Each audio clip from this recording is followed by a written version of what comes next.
কুরআন শরীফ সিঁড়ি ফেলাইছে। বুলাইস নে থাক।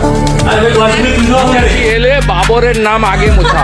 বাবর আল্লাহ একবার বিজেপিকে বাংলায় এনে দাও।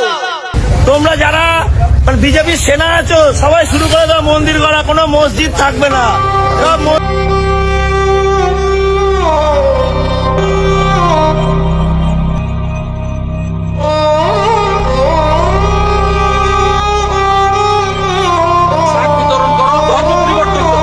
এখনো পর্যন্ত ওরা ধর্ম পরিবর্তন করতে হবে।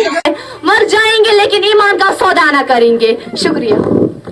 মোরা এক বৃন্তে দুটি কুসুম, হিন্দু মুসলমান, মুসলিম তার নয়নমণি, হিন্দু তার প্রাণ। কলেজে কোনো পরীক্ষা এলাও করবে না তোমরা। বোনেরা ভাইরা বলে দিচ্ছি, কলেজে কোনো পরীক্ষা এলাও নেই। হিন্দু বোনেরা মাথায় কোনো ওড়না দিতে পারবে না।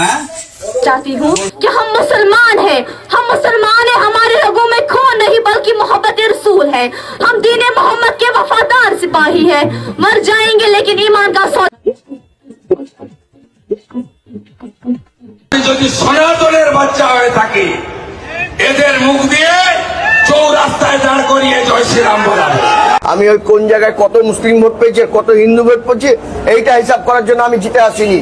আমি জিতে এসছি, আমি সকলের এমএলএ। গরু কাটাই বাংলাতে বন্ধ। তো সাহস কি করে হলো? কালকে রাম রাজত্ব প্রতিষ্ঠা হয়েছে, গরু নিয়ে যাচ্ছে আজকে। বাংলায় গরু কাটা বন্ধ। আজকে বীরভূমে গরু কাটবে, আমাদের গরু কাটা হবে না। একটাও মাকে কাটতে দিব না। আমার মাও বরিশাল থেকে এসেছে, যন্ত্রণা আমিও বুঝি। ওপারে মোল্লা ইউনুস দীপুচন্দ্র দাসকে জ্বালায়, এপারে খালা মমতার বাহিনী হরগোবিন্দ দাস চন্দন দাসকে পশু কাটার তরবারি দিয়ে কাটে। বাংলাদেশ দেশ নাকি? বাংলাদেশটাকে দেখতে পারি না আমি। যে দেশ আমার দেশকে অপমান করে, আমাদের টিকে ধরাবার জামিন নেই। আমরা খাবার দিতে চাই, খেতে পাই, আমরা ওষুধ দিতে চাই, ওষুধ পাই। বাংলাদেশের সঙ্গে যুদ্ধ ভারতের কাছে তো কয়েকদিনের ব্যাপার নয়, কয়েক মিনিটেই ফয়সলা হয়ে যাবে। मेरा बाप मोदी है। हमारा पापा मोदी, हमारा पति, हमारा भाई, हमारा बाप, हमारा মোদির বাচ্চা আমরা। দাবি করছেন বাংলাদেশ থেকে টাকা এনে বাবরি মসজিদ করা হয়েছে। শুভেন্দু অধিকারী একটা মূর্খ, কারণ বিয়ে শাদী করেনি তো, তাই আবল তাবল কথা বলে বেড়াচ্ছে যে আমি বাংলাদেশের জামাতের টাকা নিয়েছে। মোদি টাকা শেষ করে দিছি। কুরআন শরীফ সিঁড়ি ফেলাইছে।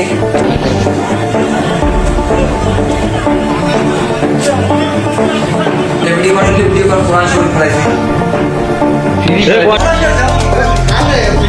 আরে বাবা গাছগুলো ঘাস দিতে তোলা যাবে না। ফ্যান, বোর্ড, দেওয়াল ভাঙছে, দেওয়াল।